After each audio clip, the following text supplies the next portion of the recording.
तो let's say अगर आपके पास पावर फंक्शन है, पावर फंक्शन एक ऐसा फंक्शन है जिसकी बेस में आपके पास वेरिएबल क्वांटिटी है और पावर कोई कांस्टेंट नंबर है।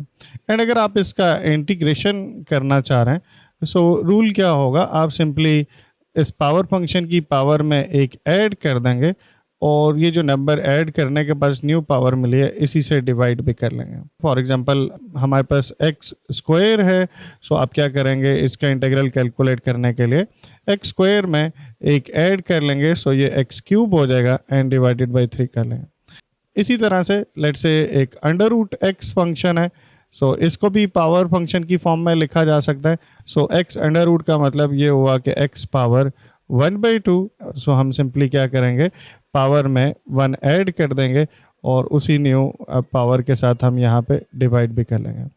ये रूल ना सिर्फ पॉजिटिव पावर्स के लिए वैलिड है बट नेगेटिव पावर्स के लिए भी वैलिड है। फॉर एग्जांपल डिनोमिनेटर में आपके पास एक्स पे स्क्वायर है, सो अगेन इस केस में भी पावर रूल अप्लाई हो सकता है।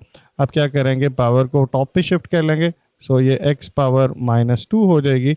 एंड देन अगर आप इसको इंटीग्रेट कर रहे हैं तो आप सिंपली x में से -2 के साथ एक ऐड कर लेंगे एंड इसी नंबर से डिवाइड भी कर लेंगे। एक पॉइंट इंपॉर्टेंट है यहाँ पे, अगर लेट से पावर स्पेशल पावर हो -1 हो तो उस केस में आप इस पे पावर रूल अप्लाई नहीं कर सकते, बिकॉज इस केस में डिनोमिनेटर में 0 बन जाएगा।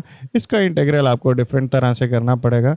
यस, इसका इंटीग्रल होगा log of x। Okay, so yes, ये एक सेपरेट है। पावर रूल हर एक पावर के लिए वैलिड है बट यहाँ पे नोट कर लें, ये क्वांटिटी नॉन ज़ीरो आनी चाहिए। मेन सी जो है वो -1 नहीं होना चाहिए।